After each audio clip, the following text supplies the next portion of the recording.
but we're going to start with the road to Black Rock City.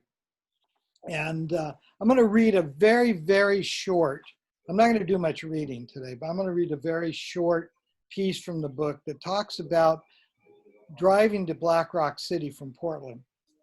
The 10-hour journey from Portland, Oregon to northern Nevada is more than a long transition from a city to barren plain.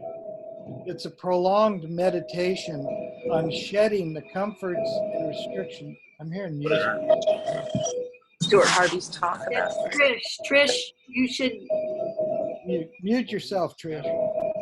Maybe. This live? I'm hearing music. video though. They're doing a Zoom right now? It's a talk. Stewart Harvey is doing a talk. Hey, Michael, if you're the host here, you Are we might there? have people. I mean, are we muted? I'm working on that. Yeah, before you came on, I asked everybody to mute themselves, so we're kind of waiting. Do you have the ability to mute? I can do, Michael, I think you as the host can mute everyone, and then you can unmute Stewart. yeah, and I've pretty much done that. But it didn't work? Because I was hearing things. Are we okay? Okay, you should be able to go ahead now, Stewart. Okay, I'm going to start over. I'm sorry. The 10-hour journey from Portland, Oregon to northern Nevada is more than a long transition from the city to barren plain. It's a prolonged meditation on shedding the comforts and restrictions of urban life and embracing existence on an ancient plain.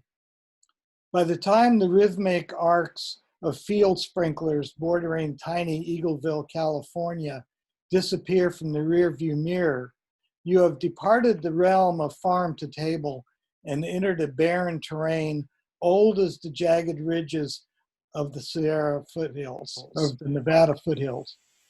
Here the roadway winds through miles after miles of arid sage, a haven for coyotes, meandering cattle, and the occasional suicidal jackrabbit. Far beyond the arid acres of sagebrush shimmers the silvery alkaline remains of prehistoric bodies of water. And that is where Brian and I are headed.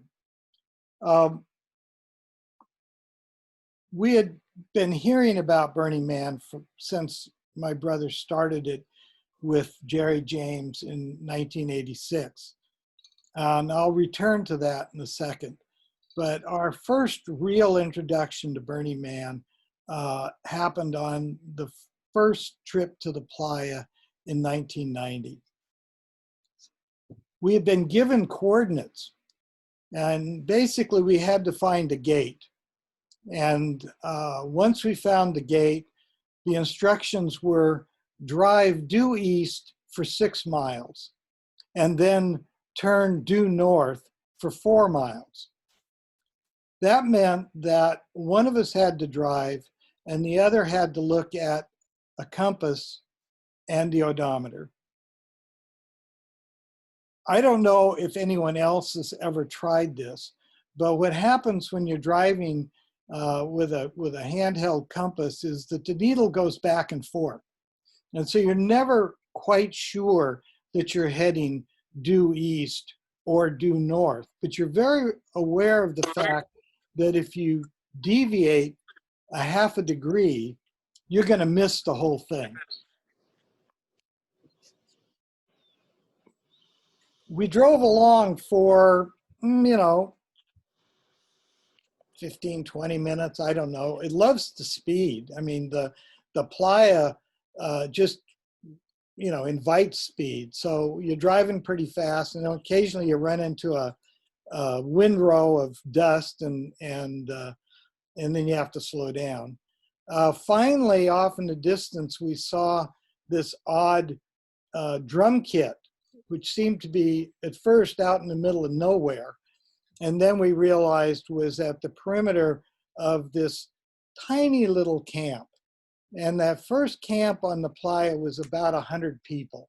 Most of them were members of the Cacophony Society, and I'll get to them in a minute. It was a small camp, hippie camp. Jan, you were there. Um, Most of them knew one another. Brian and I were the strangers. Most of them had been Burning Man supporters from the beginning, and they came out. A lot of them, was a caravan that Michael led from San Francisco. So almost all of them were Bay Area people. Very nice, guitar strumming hippies for the most part. My first sighting of the Burning Man, and this was the Burning Man that Larry had envisioned. He and Jerry James had tried to build a Burning Man for about 4 years, and they could never quite get it the way Larry wanted it. Finally, this iteration was what he was after when he originally designed it. And ironically, the man hasn't changed in 30 years. He essentially looks the same, except for 1 year when he got the last couple years they've played with his shape a bit. Dan Miller was the guy with the video camera, and we were playing dueling cameras for a while. Dan was Larry's roommate. So this was very much a friends and family kind of feeling. My brother had started Burning Man in 1986 with a phone call.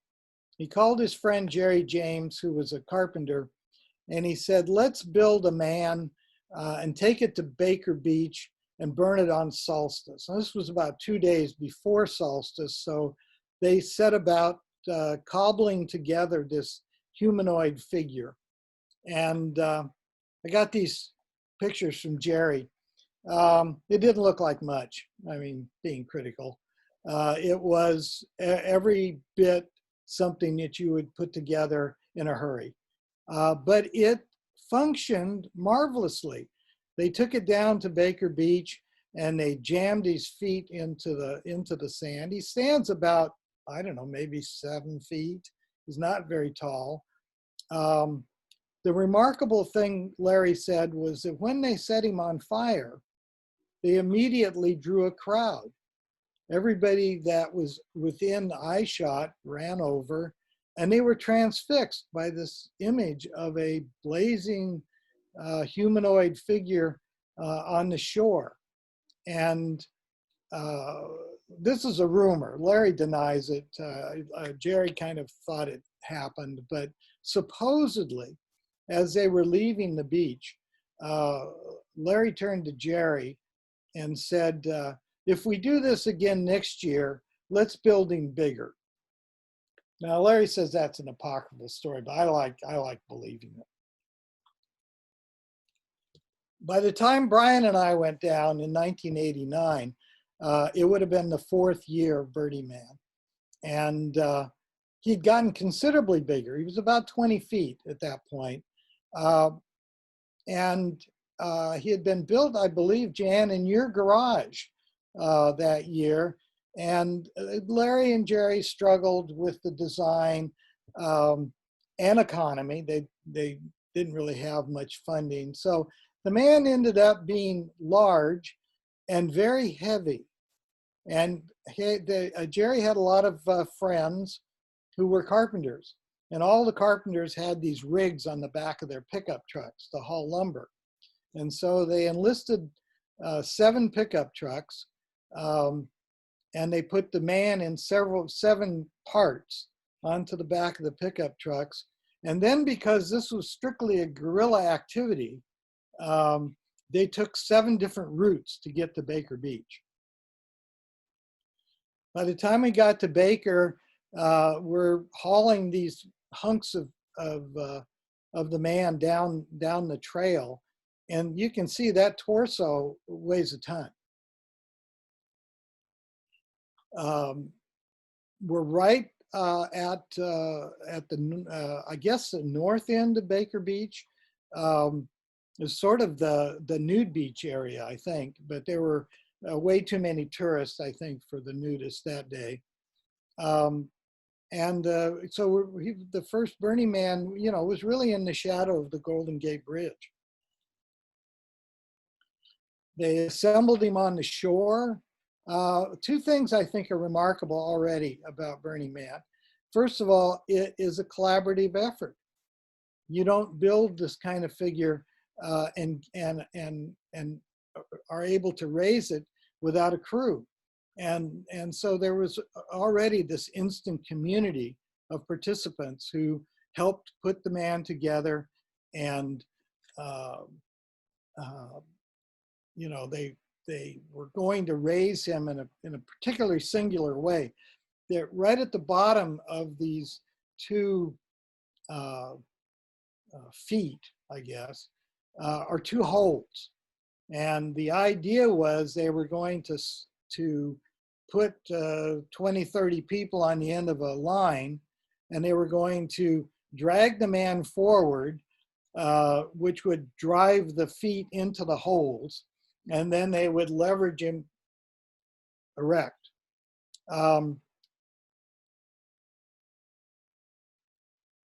It was a dicey idea, and I was skeptical that they could do it. But I took one look at my brother and I realized that determination was behind this entire adventure. And I've seen that look dozens and dozens of times over the years. And I realized that if it was possible for it to happen, Larry was going to make it happen. Unfortunately, the physics of the situation came into play. They got the man. There were a group of people who would push him up, and another large group on the end of the rope. He got about halfway up, and either a leg broke first or the rope broke first. But the rope and the leg broke. The man came crashing down. The head went wonky, and one of the legs was severed at the kneecap. What they ended up doing was breaking the other leg, pushing the man up into a seated position, and he burned beautifully. What I took away from watching the man burn was that it was a basically riveting moment. There was something that, you know, the crowd went from raucous to hushed. Their attention was riveted on this figure. And Brian and I ended up leaving feeling like we'd seen something extraordinary. We did not know what it was, but we knew that somebody else's phone's on. But we knew that we'd seen something extraordinary. The following year, Larry and the group went to Baker Beach, and the word had gotten out. Baker Beach was part of the Presidio in those days, and that meant that it belonged to the Army. And when they got there with their parts of the man, the police were there, the fire department was there, and the Army was there. And there was a big conflab, and there were about, what, Jan, maybe 1,000 people there? I don't know. There were a lot of people. And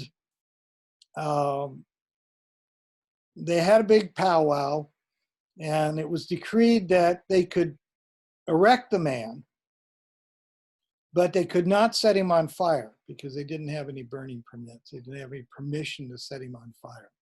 It almost caused a riot. People were yelling and screaming, and it was a tense time. But Larry stuck to his guns. He had agreed not to burn the man, and so they did not burn him. They took him away, and but even at that moment, some of the Cacophony friends that were probably the mainstay, and Cacophony is a group that that supported Burning Man. They were a renegade group of, that's where John Law and Michael and some of those early burners came from. They came up, and Miss P told me this story, P. Siegel. They were saying, let's take him to the zone. We'll take him to the zone. Supposedly Larry didn't really hear that. He just looked at him and said, huh? But the year before, a group of cacophony people, and Jan, I think you were part of this too, went to an event on the Black Rock Desert that was called Yagata Regatta. And it was wind sailors. And they made a wind sailing, art-driven wind sailing craft.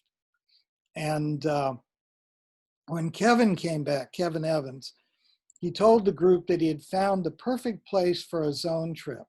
And one of the things that the Cacophony Society did, which was these different kinds of events, was that they would do an occasional zone trip, which was inspired by Tarkovsky's movie Stalker. And it was about this group of wanderers who went to a strange place where anything could happen. And so the folks around Larry during this debacle were saying, let's take him to the zone. Let's take him to the zone. And so 3 months later, a group of about 100 people led by Michael and John Law and my brother, and then Brian and I came down for it, took the Burning Man to the zone, which was the Black Rock Desert.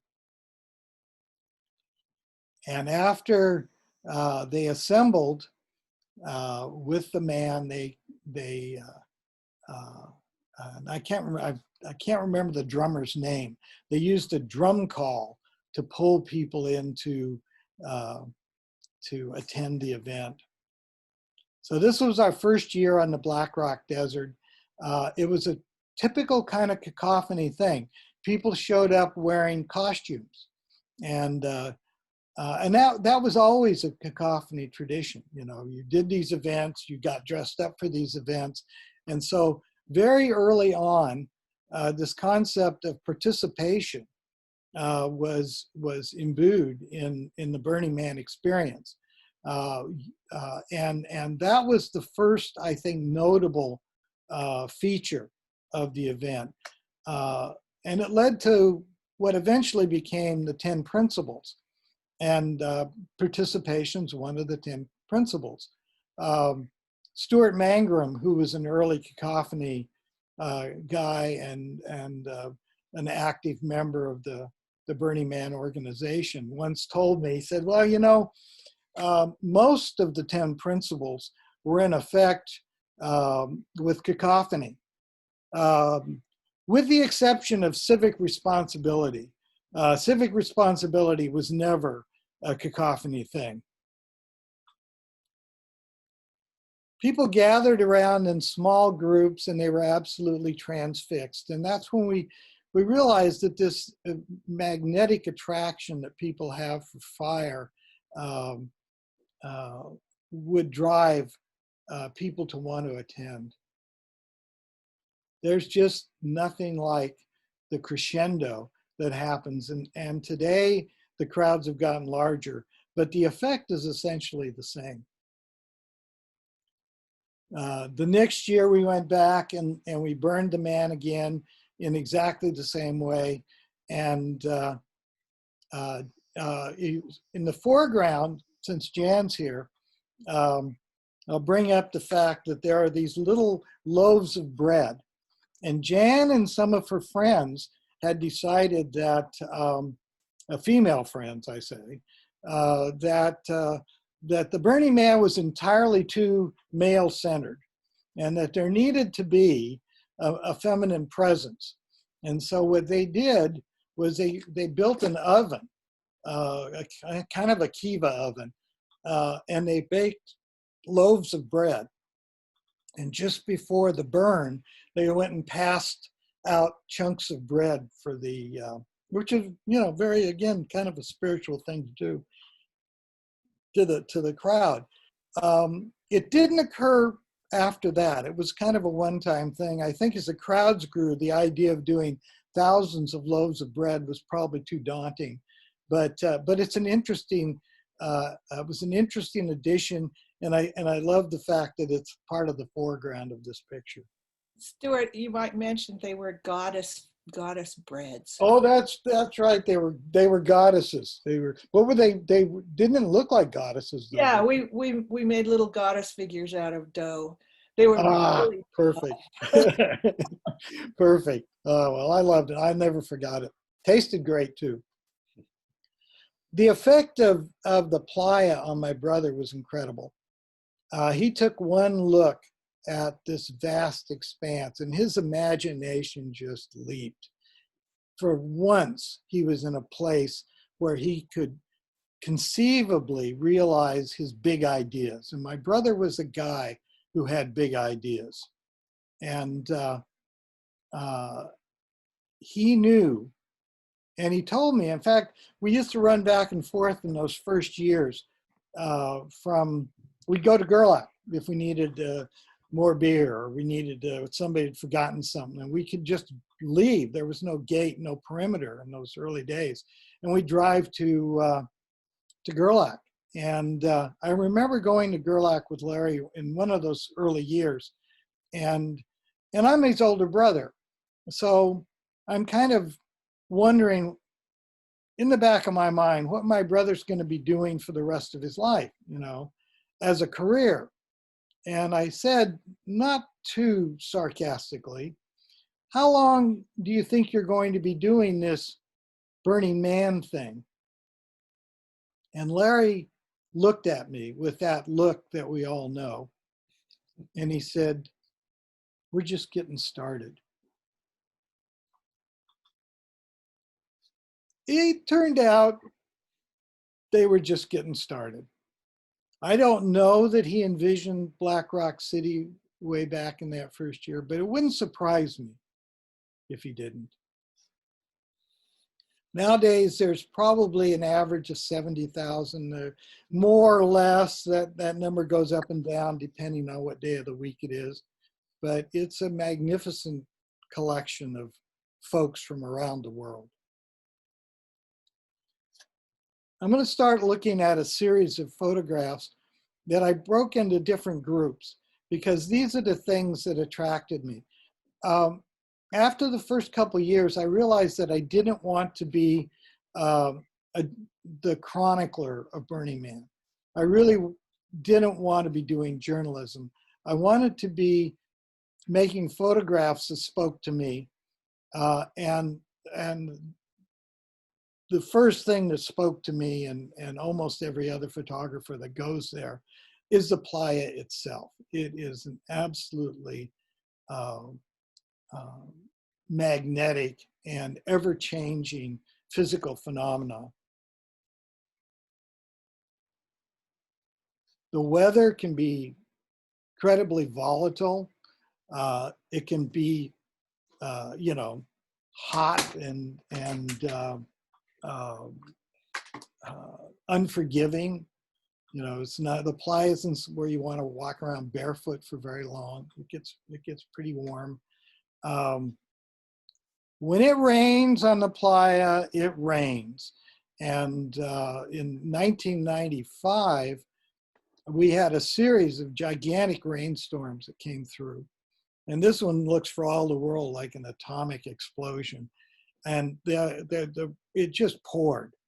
And what happens when it rains hard on the playa is everything comes to a standstill. Bike tires get 6 inches thick and stop. Everybody's walking around in Frankenstein shoes. And clothing is absolutely in the way, because every time you touch something muddy, you got a big clod on your elbow. It did not take people long before they got rid of the clothing. And so nudity, which is was a hallmark of Burning Man for a number of years, it's kind of diminished now. really got started in 1995 with rainstorms. And people just took off their clothes and slid in the mud and gave one another mud baths and basically had a ball.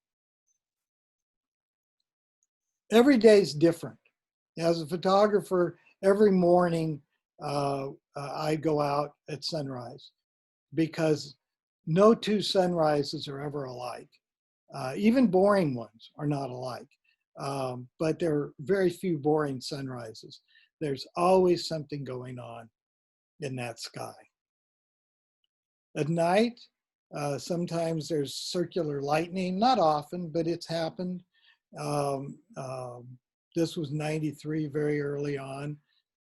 My first Playa dust storm, right after this, this was right after the man went down and people are cavorting, and we got hit on the way back to camp with just blinding whiteout. And I had never experienced, the first 3 years we hadn't experienced it, but it's become something that is a yearly reality almost now. The dust creates a fantasy world, and the relationships between figures and some of the sculptural items becomes quite mythic, really. People appear out of the mist. It just changes your feeling, and I relate to that. So I tend to go out and photograph when the elements are at their worst, because that's when the photography seems to be its most evocative.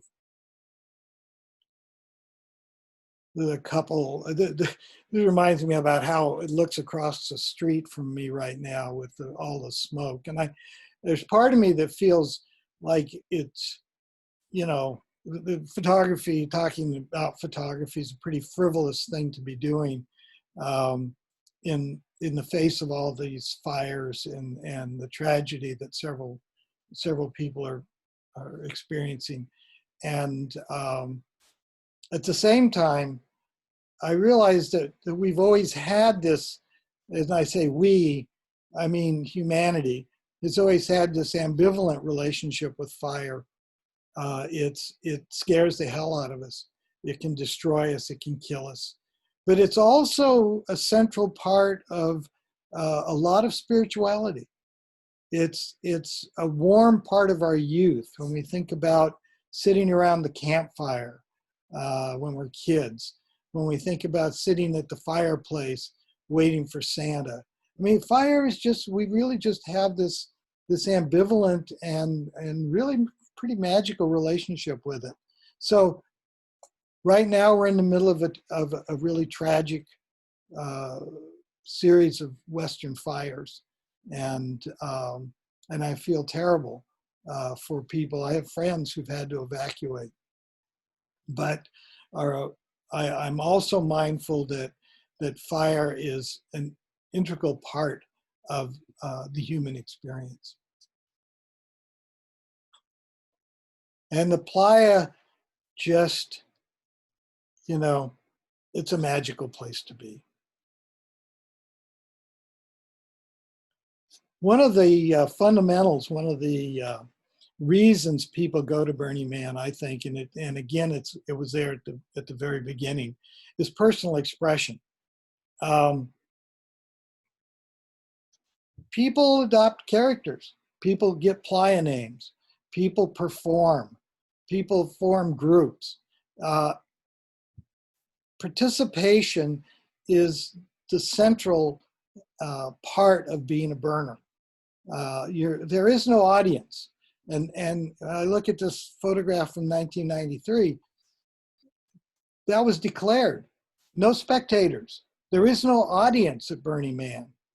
You are the show. And people at Burning Man embrace that level of participation. And so this series of slides has to do with that.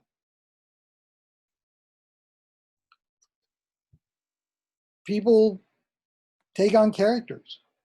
People parade. I think Vic's probably on here somewhere. And the Children of Chaos do a series of parades year after year, the Gold Parade, the Silver Parade, the Illuminated Specters. You know, there's always a reason to get out and participate and give things to one another. That's part of the Burning Man tradition. It can be a small parade,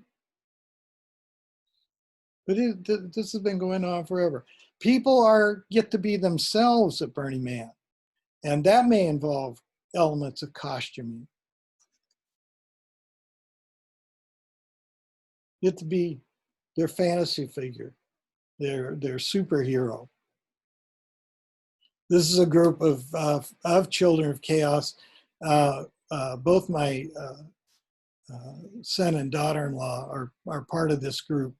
And Joanna Priestley is one of the charter members of the group. Her and her husband Paul will often come up with these concepts for activities. And these were the looking glass holes. And they all walked around in silver suits and took pictures of people.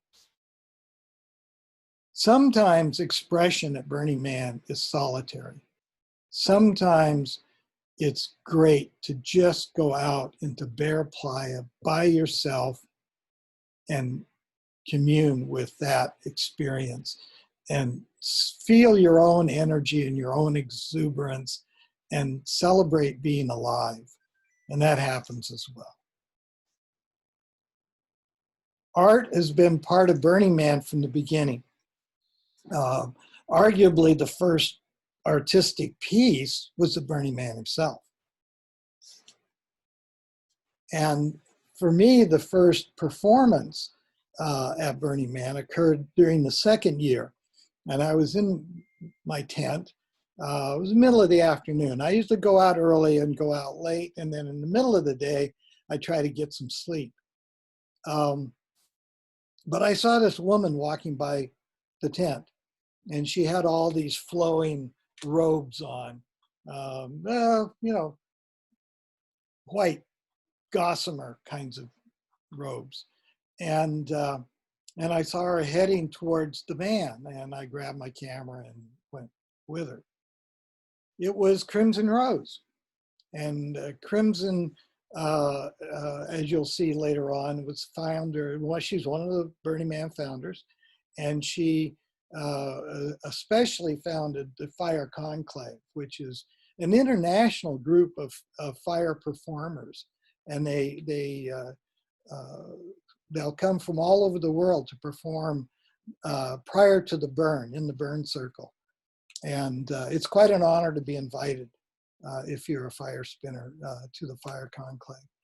But she went out there just to do an expressive ballet on the leg of the man, and it was beautiful. And clearly, I think one of the first examples, maybe the first example of performance art at Burning Man. There's another character who's part of the Burning Man organization, Stephen Raspa. And Stephen has been dressing in, this is a kind of a very familiar, his long winding silver encrusted beard is part of this persona that he has been bringing to the playa for years. And he'll utilize anything, in this case, the bone tree, which was one of the very first pieces. Dana Albany, I think, and Flash, I think, helped got the cow bones together and built the bone tree. But interacting with art is part of the deal at Burning Man. I mean, you don't just look at it. You got to climb on it. You got to be part of it. You got to relate to it, because that's part of the deal. That's one of the things I think that distinguishes art at Burning Man from, I'm a member of the Photography Council at the Portland Art Museum, and their art is spelled with a capital A. But at Burning Man, it's a much more dynamic, much more part of life. And there is no sanctity of art at Burning Man. It's just there, and it's overwhelming, and it's huge. It's part of that thing that Larry saw when he went out into the playa and looked at a place where there was unlimited potential. The only thing that stops size is gravity. You know, there's a point where you can't maybe build it big enough, but people keep trying. And big art is is the name of the game. This is one of the best pieces I have ever seen. Marco Cochran, it balanced on 1 foot bliss dance was the name of the figure. And it dominated that year of 2010. I'm blanking on the name right now. Not Michael Christian. Yeah, can't think of it, but he does the photo church every year, or some variation on it. And we're going to get to the idea of who is it? Mike Garlington. Garlington, yes, Michael. Thank you, Wally. Yeah. This is a labyrinth. I'm going to give this to Stephen Shibley. He's our backyard architect. He's designing a labyrinth for my backyard. I've wanted to have a labyrinth in our backyard ever since I spent a week with Will Roger at Will and Crimson's house in Gerlach. They have a wonderful big labyrinth in the back of their place. And Will and I would walk it every night at sunset. And it's a magical thing. It's a meditative thing. It's something that I derived great pleasure. And this in 2003, the theme was Beyond Belief. And they actually showcased in these little alcoves all around the man base, different aspects of spirituality. And they built this big labyrinth that people would walk daily. This is another of Joanna Priestley's ideas in Children of Chaos. That's my son Brian, who's the only male in the picture, and his wife Naomi next to him. And the women were all wearing sort of 50s style swimsuits, and it was called The Last Summer. And but it's another one of these little pageants that just kind of pops up, people randomly deciding to do a performance, unscheduled, and for whoever walks by. People interact with art at Burning Man. Yeah, a lot of times they dance around it. There's almost always some art car nearby that's blasting music. And so it's impromptu dancing is universal there, particularly at sunrise. Sometimes it's an individual thing. You just interact with the art in a way that feels right. This was Lord Snort, Tedrick, Brian Tedrick's piece. And the people were writing it all day long. This group used it as a place to observe the burning of the pyramids. I can't remember what the pyramids were called right now. One of my favorite all-time, it's a mutant vehicle, but it's also a living sculpture and a piece of fire art, El Pulpo Mecánico. And again, I'm forgetting, they're from Texas too. Can't think of the guy. Wally will probably think of that. Who is it? Dwayne Flatmo. Yeah, Flatmo. Yeah. It's a fantastic piece. It's just one of my all-time favorites. It's so machine shop, just like we're gonna take all these things that we found and we're gonna build something spectacular with it. And I dearly love this piece. There's another Children of Chaos portrait. Illuminated specters. Nighttime at Burning Man is in a whole nother universe, and everybody's aglow. This is a small section on just being on the playa, called it Life on the Playa. And the thing about walking around on the playa is you never know what you're going to run into. There's so many people and so many activities. And literally, when I come back from Burning Man these days, I realize that I've probably not seen more than 1% of what's there to see. I mean, there's so much. You saw that big horseshoe of the city, and 70,000 people. Every one of those camps is doing something.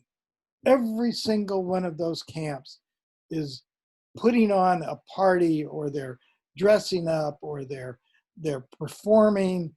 You can walk around that city and see 1,000 different things, and you walk around the next day and you'll see 1,000 different ones. You know, it's a lifestyle. It's not always raucous. Sometimes it's kind of peaceful. People stay up all night, and then in the morning they watch the sunrise. They whoop and they holler, and then they go home and go to bed. And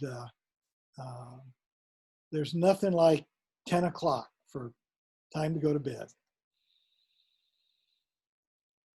There's all these little parades, the parade of the bunnies and the peas and the carrots, and this was the dude abides, and you just don't know what's going to go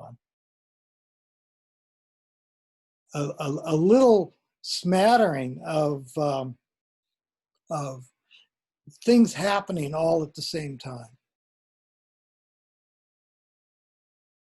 The DPW, that's the Department of Public Works for those non-burners, build the city, and they're a raucous bunch of renegades and hooligans and just generally ornery people, you know. And they work their tails off building the city, and then they love to heap derision on the people stupid enough to show up.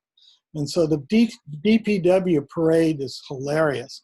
They parade around, and they cuss out the spectators and tell them to go home. You know, get away from my Black Rock City. I built this. It's hilarious. The art cars, there's art cars everywhere. This is an early one, and I think it's from Portland. I think I've seen this 2 or 3 times in the city. But this is a Texas-style art car, and those were the first ones. The Houston Art Cars Festival is legendary, and a Houston-style art car is any old, you know, usually big American 70s car with all kinds of stuff super glued onto it. That's the essence. Nowadays, the art cars are big and lavish and built with hundreds of thousands of dollars. But so they're more, you know, a house, a car, a giant dragon, that sort of thing. I kind of bemoan the loss of the little mama papa art car, you know, the little golf cart inspired, you know, put all your stuff on top of it and paint it and drive it around kind of vehicle. The city itself is a piece of art. This is the center camp one year, and in the center camp every night and every day there are people performing. So there are empty stages, people rehearse in center camp, people drink coffee in center camp, and there's always a couple of stages where people, one after the other, go out and perform just for the sake of performing. On Friday night, they have the Battle of the Marching Bands. This, I think, is March 4th from Portland. But they'll usually have 3 or 4 really good bands, and they will have a contest to see who's going to be the best band. One of my favorite things, and this has been out there, I'm sure at least since the movie, right? Thunderdome has been and I think it's sponsored by DPW. I think they're the ones behind Thunderdome. But they've been doing this for years. People flock onto the structure so they can look down on these combatants, male and female, by the way, all armed with, they're on these slings that help them to bounce around and make it hard to keep your balance. And then these big padded, I don't know, what do you call them? Whack-a-mole thing. And anyway, they beat the tar out of one another and have a grand old time. Sacred space. I think the single biggest change in Burning Man occurred in the year 2000, 2001. David Best, a good friend and a great artist, came to Burning Man and built a temple in his camp to memorialize a friend that had died, who was actually supposed to be with him. And Larry and others saw this little, and it was not big, temple. And they had plans for the following year. The theme for the following year was going to be the 7 ages of man, and it was going to go from birth to death. And so they commissioned David to build what was called at that time the mausoleum. And the mausoleum,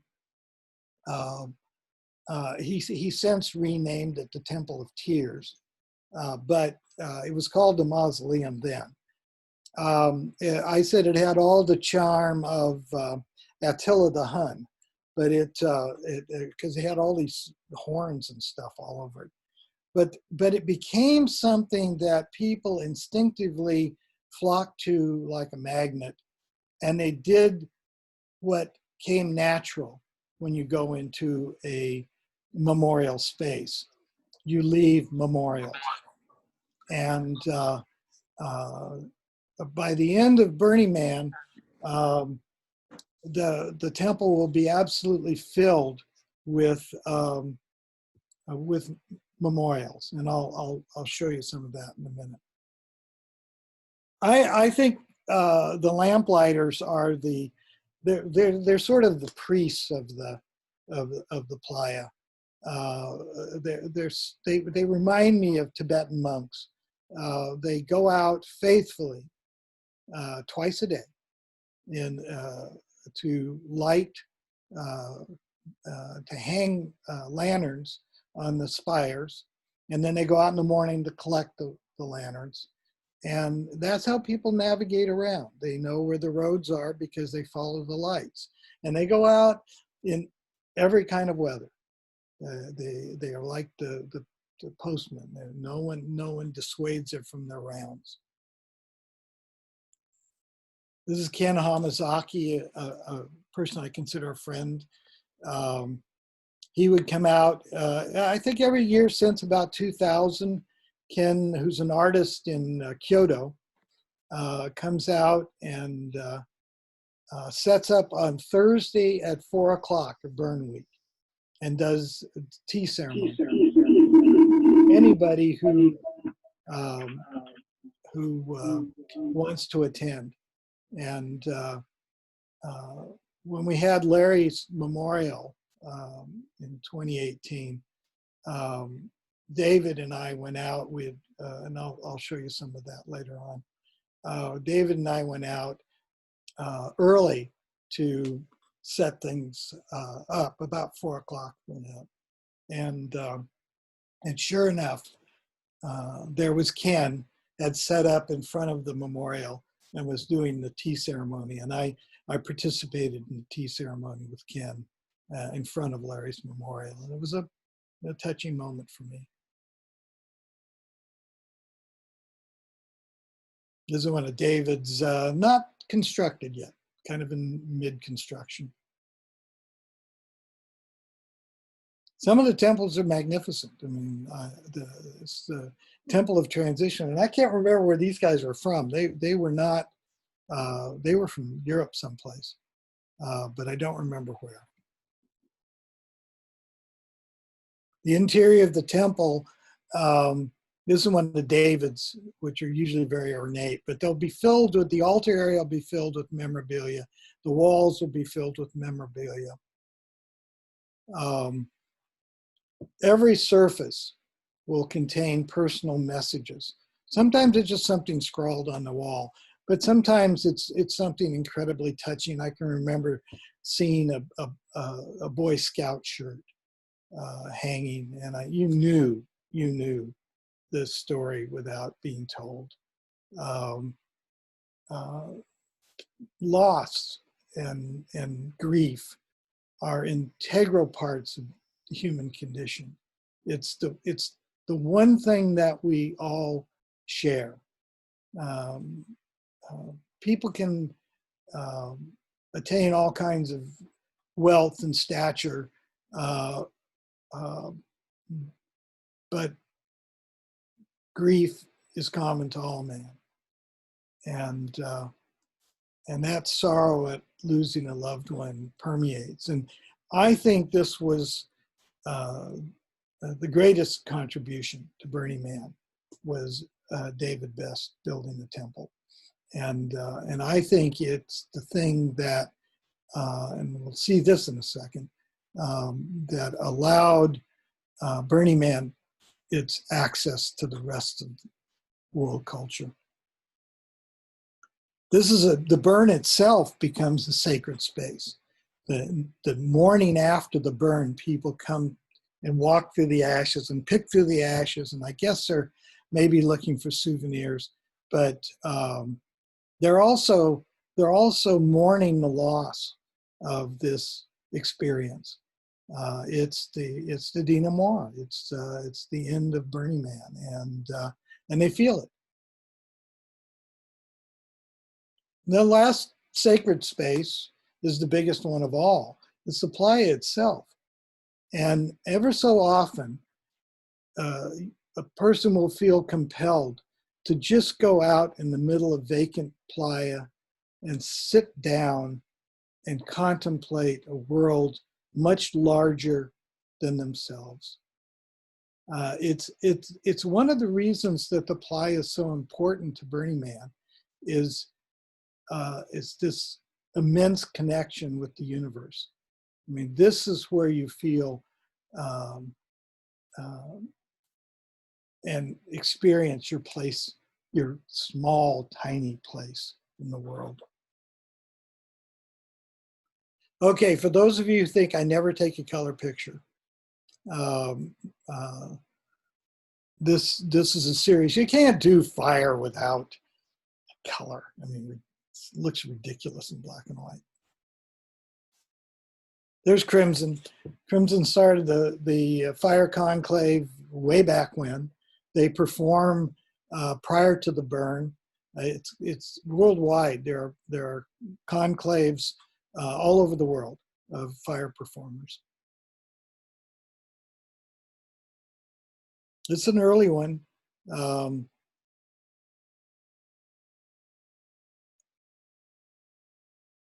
The experience of pyro is what gets people all fired up at the burn. This scared the hell out of me. I have been to the burn circle many times, but they had this explosion, which has now kind of become routine. That was the first one I'd ever seen, and I thought I was gonna die. The art, a lot of the artwork. This is the Flaming Lotus Girls serpent. Serpent Mother is called. There are a lot of flaming sculptures. A lot of sculptures are made for night. Some are made for day, and the best ones work both ways. This was one from just 2 or 3 years ago. Medusa Madness, and the eyes were animated. This was the year that of the big Burning Man. They made a man much larger than he'd ever been. Took forever to burn. They said they'd never do it again. But if they did for the first time, and it's starting to become a thing, that for the first time the man deviated from that classic build, which had been done, some 25 years earlier.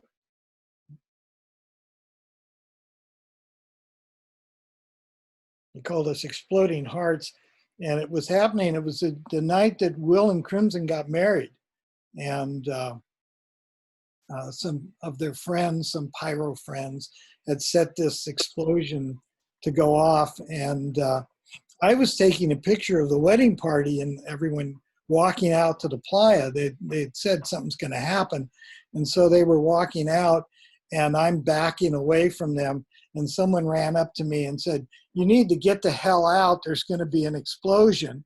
I turned around and took about 2 steps backwards, and it went off. And fortunately, my finger worked and got the moment.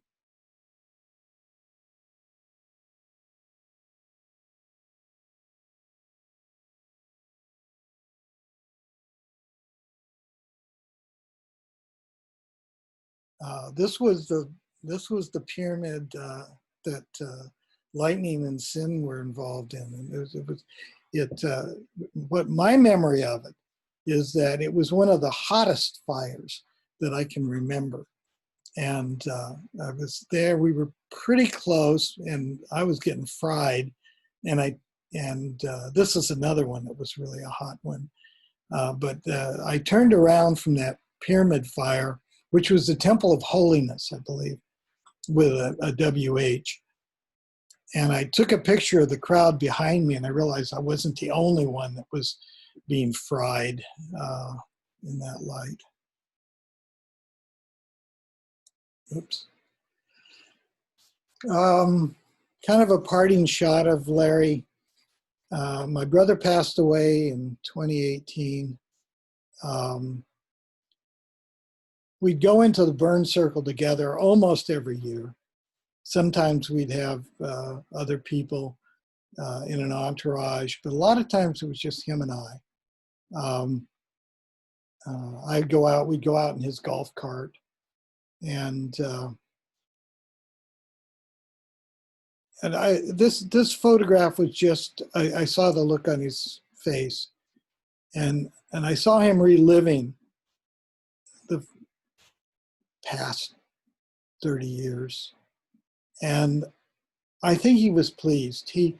Our father was a carpenter, and Larry and Dad didn't always get along. Dad didn't understand Larry at all. But he once asked me, he said, "What do you think Dad would have thought of Burning Man?"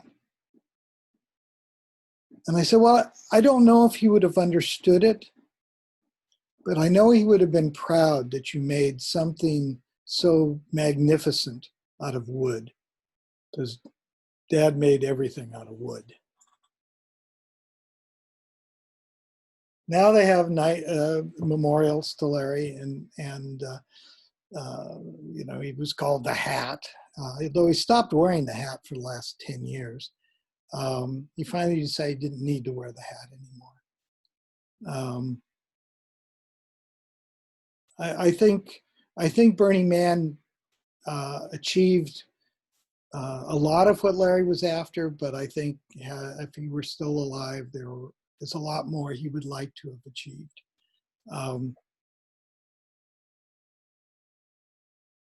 I think the thing that reached out, and David and I have had this conversation, I think the thing that reached people around the world, though there are burn events, there are at least 35 that I know of, burn events that happen all around the world. There's Africa burn, and there's mid-burn in Israel. And so burns themselves are something that have been embraced by a world culture. But something that I think on a personal level has proven to change my perception of Burning Man was going to Ireland in 2015 with David. We're about to wrap this up for you people getting nervous.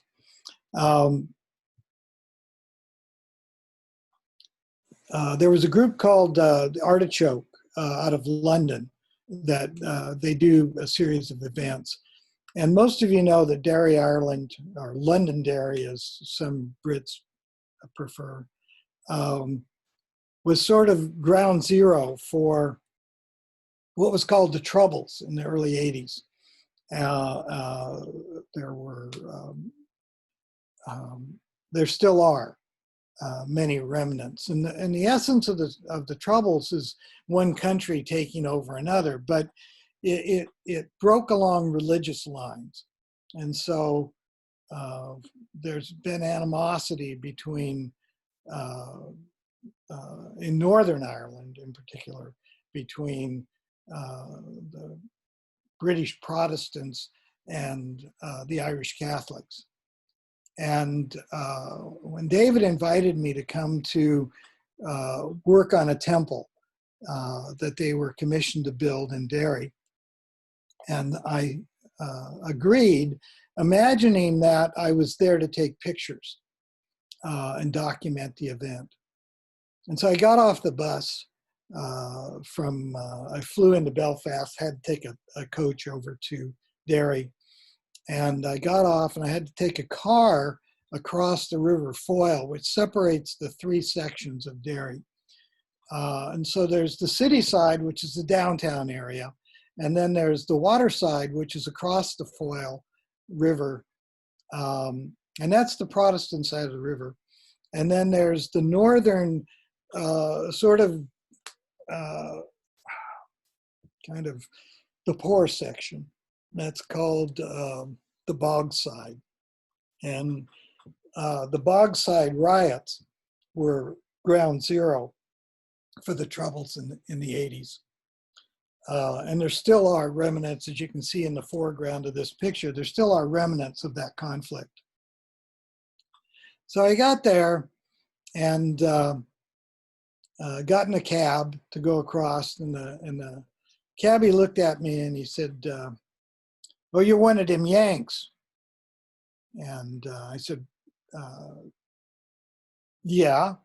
And he says, well, that's a fine idea, but they built it in the wrong place." And I said, well, why do you say that? He says, well, listen, that side of the river that we're going to, well, that's the Protestant side of the river. Well, the Catholics aren't going to come over there. But that piece of property up there where you're building that thing, well, that's belonged to an old Catholic IRA family. So the Protestants aren't going to go up there. Nobody's going to come. So that stuck with me during the entire construction of the temple up on this hill. And it was not an easy build. And the first day that I was there, I was taking pictures, documenting the build.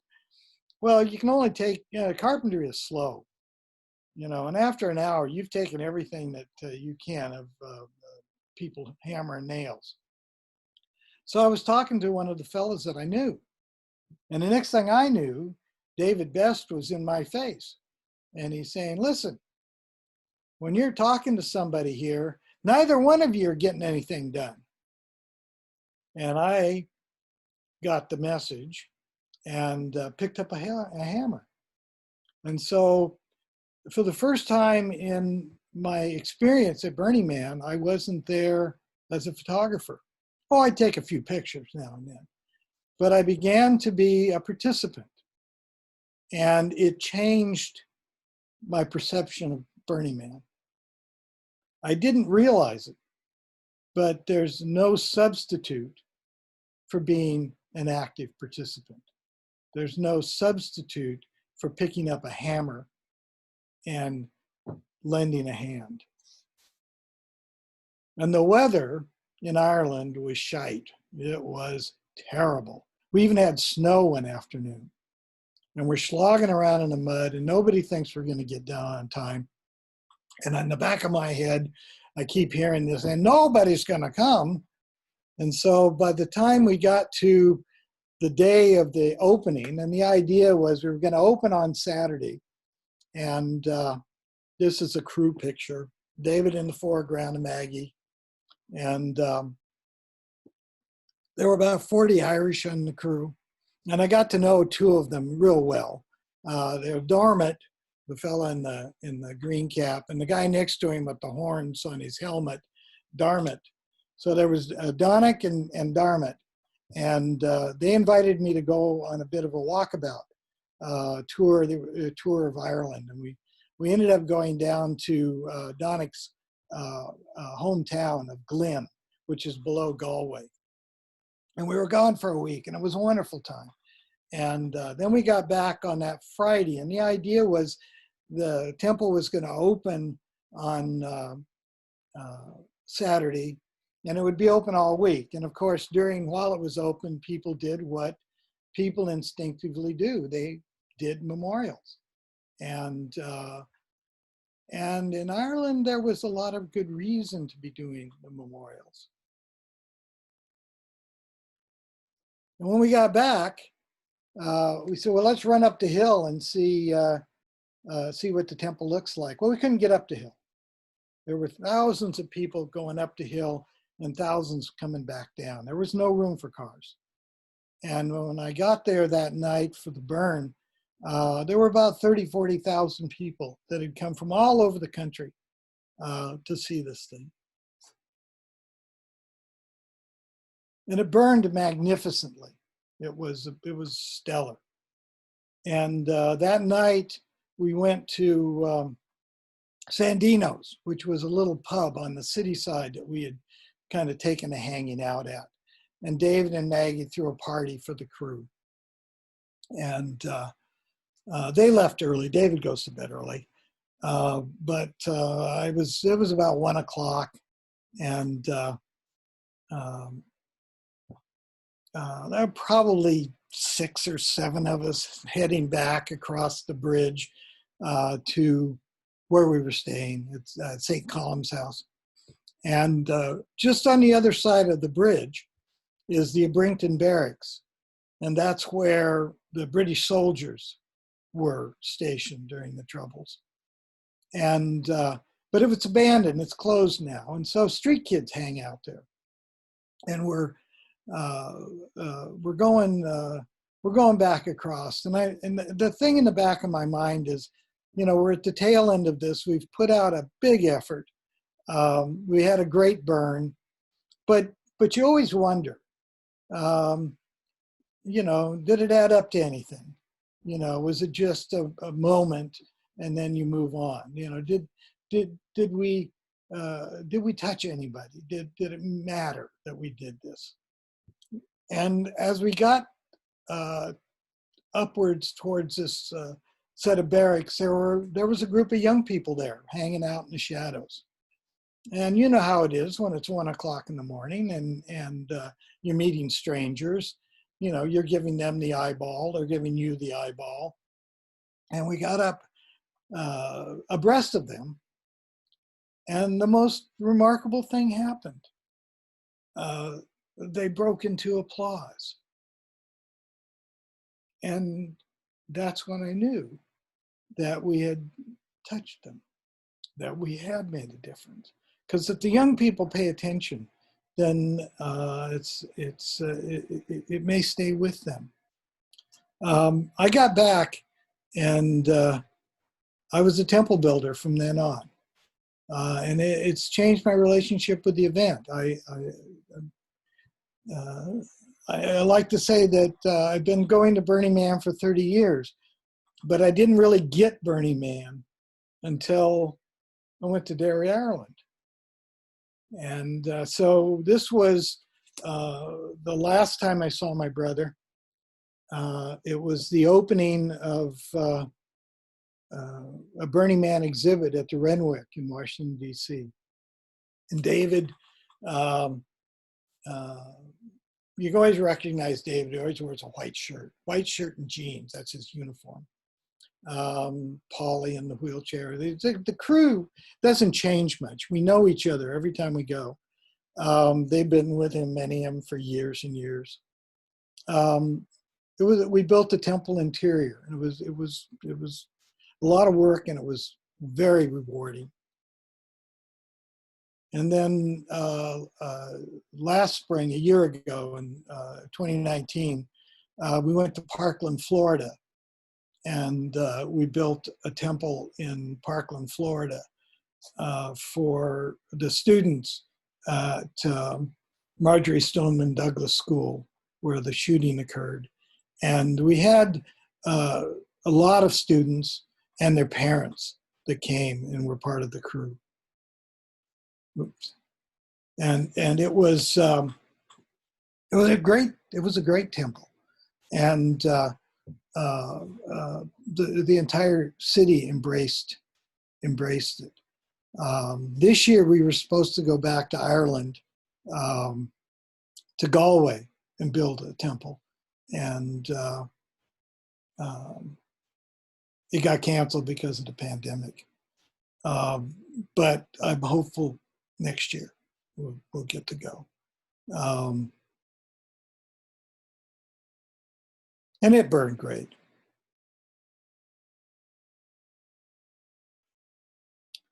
The last burn occurred in 2018, and that was for Larry. We went to David Best's place in Petaluma, and we built this thing. Jan was there. A great number of the temple crew came and participated in building a smallish but very personal memorial for Larry. And just as it was, Crimson lit the fire, and just as it was getting going, Tristan, who's Larry's son, and Dante, Larry's stepson, came busting out of the crowd and made straight for the memorial, and they put one of Larry's hats on the thing, and that was their contribution, and it was thoroughly appropriate. And this is Kate Rodenbush's portrait of, or part of a installation that she did that year. And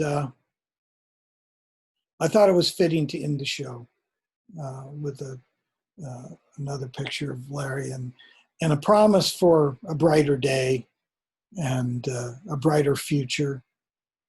And I wish that for all of us. Thank you very much.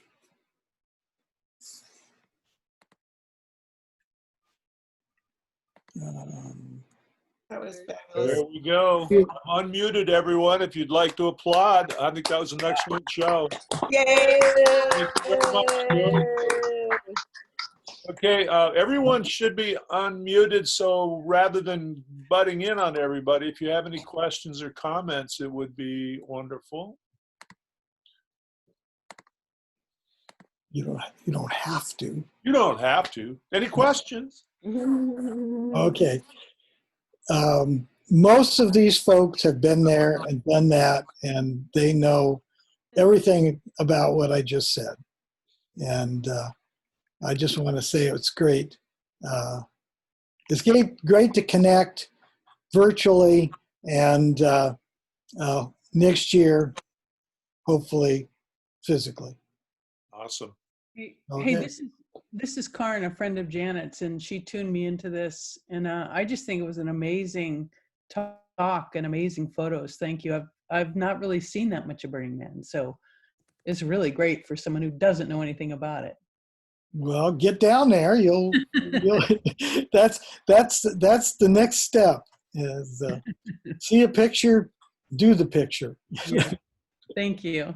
There have been a lot of chat comments about the fabulous show, and thank you, Stewart, and so on. So there's been a lot of feedback that wasn't shared verbally, Stewart. You much appreciated, obviously.